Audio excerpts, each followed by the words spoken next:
Universal's previous horror stars were reaching a senior age now. Not to say somebody in their 50s and 60s can't play a monster, but given the type of physical demands that many of these monsters and ghouls would get up to in these flicks, Universal needed to find somebody slightly younger to keep up with the physical demands. But who would that be?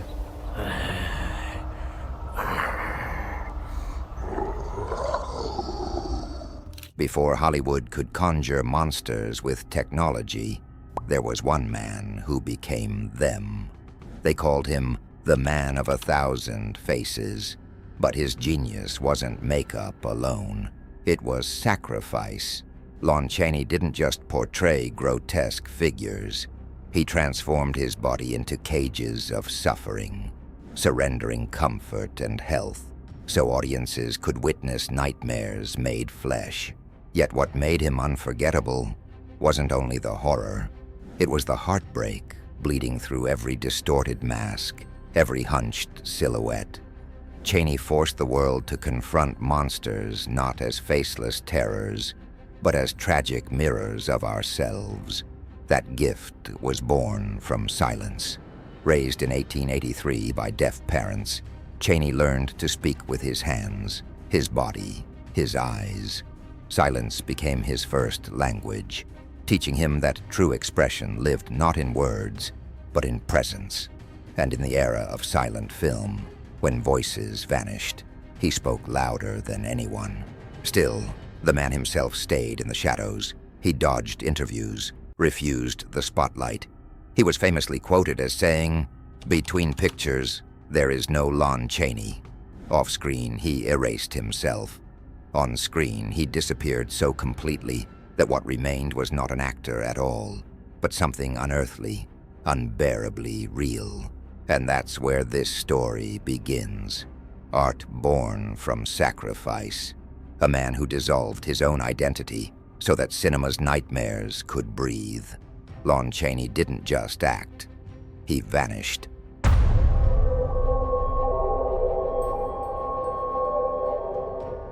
In 1923, Universal handed Lon Chaney the role that would brand him forever.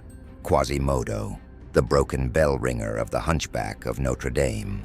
There was no team of artists to sculpt the grotesque for him. No tricks of the lens. Every scar, every fold of ruined skin, every distortion was Chaney's invention.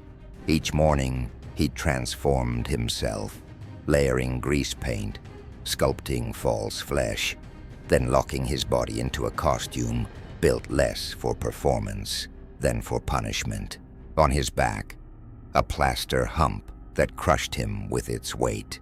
Across his chest, a leather harness that bent his spine into a permanent curve. The straps compressed his ribs until breath itself became a battle. And yet, when the cameras rolled, Chaney did not crawl. He lunged, he climbed, he scurried across Notre Dame's towers like something torn from the stone itself. Less man than gargoyle, alive and terrible. His face, disfigured beyond recognition, erased any thought of the actor beneath. But what lingered wasn't the mask or even the horror. It was the humanity bleeding through it. Behind the deformity was a man desperate for connection, crushed by cruelty, aching to be loved. That was Lon Chaney's genius. He didn't just horrify, he made the world weep for a monster.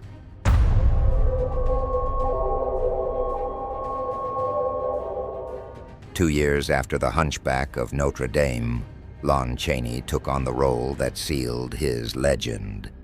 Eric, the Phantom of the Opera. This time, the terror wasn't just in his body, it was in the reveal. From the start, Chaney demanded silence. No posters, no photos, no leaks. The mask was forbidden. Audiences would walk into theaters blind, unaware of the nightmare waiting beneath that porcelain face.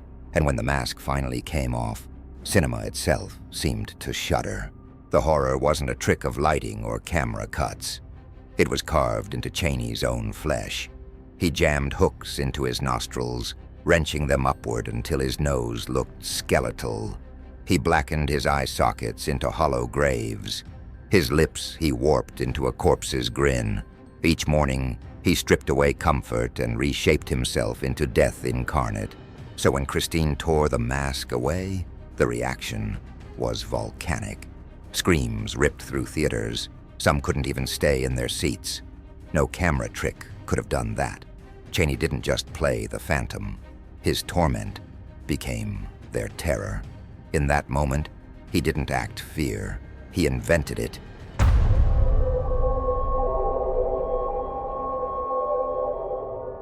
What he endured for the Hunchback was nothing compared to the torment he had already inflicted on himself. In 1920, Lon Chaney played Blizzard, a ruthless crime lord with no legs, in The Penalty. Most actors would have relied on camera tricks. Chaney refused. He built leather stumps that strapped tight around his thighs. Then he bound his legs backward and shuffled across sets on his knees. Every movement strangled his circulation. Every shuffle carried the threat of collapse. Doctors reportedly warned him. The strain could cause permanent damage, even paralysis. Chaney ignored them.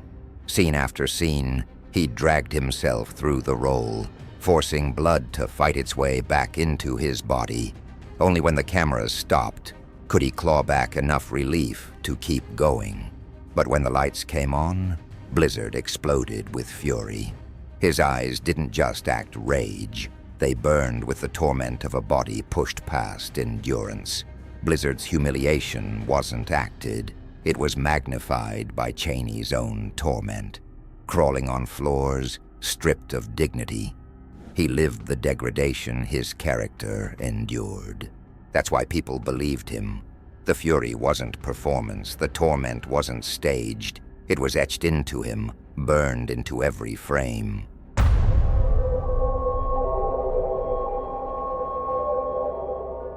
For Lon Chaney, makeup was never disguise. It was transformation bought in blood and obsession.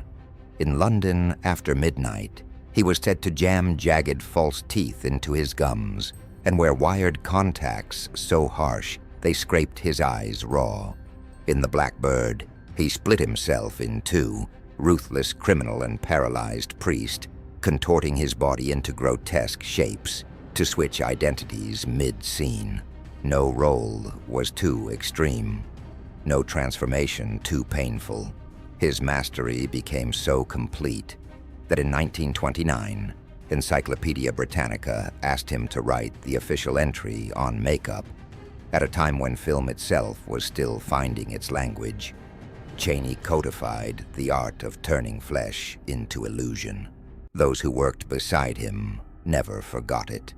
Joan Crawford remembered him as the most intense, exciting individual she had ever met, crediting him with teaching her to live inside a role, not just stand before a camera.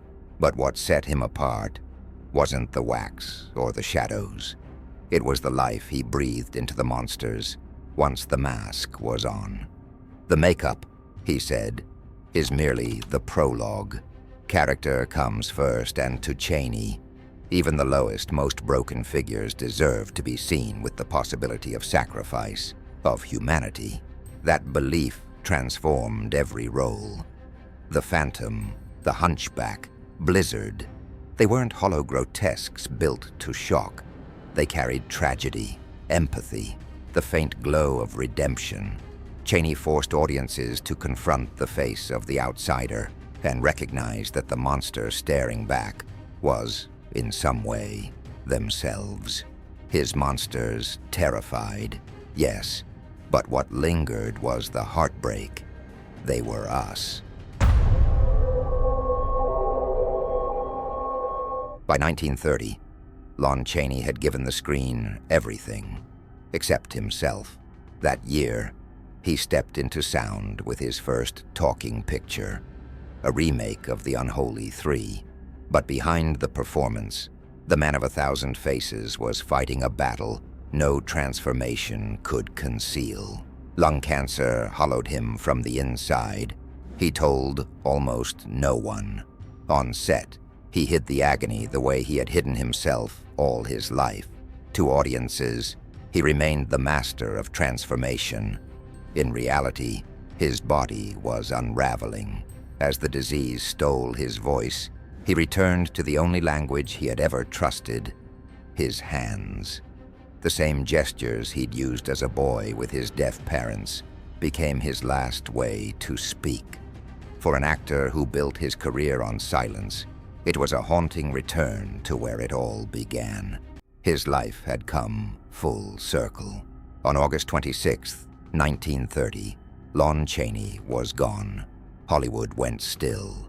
It was said that studios paused in silence to honor the man who had given everything, even himself, to the screen. And in the end, he preserved his greatest role, mystery. No memoirs, no confessions, only films, only faces. In death, his own words lingered like an epitaph. Between pictures, there is no Lon Chaney. When the final curtain fell, that truth remained. Lon Chaney was never merely an actor. He was a martyr to his craft. He bound his body, scarred his skin, and surrendered his comfort so audiences could believe in monsters. In that sacrifice, he became immortal. But his legacy refused to die.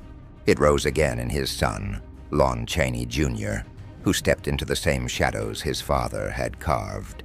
He gave the world Lenny in Of Mice and Men and the tragic howl of the wolf man.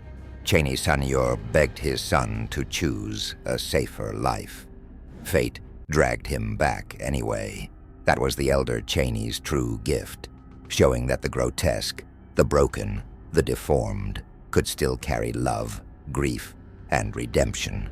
His agony became the audience's empathy. His torment gave horror its heart. The world called him the man of 1,000 faces. But those faces weren't just masks.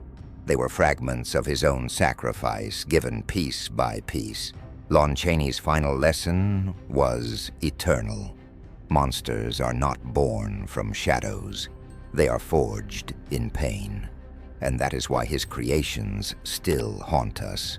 Not because they scared us, but because they made us feel.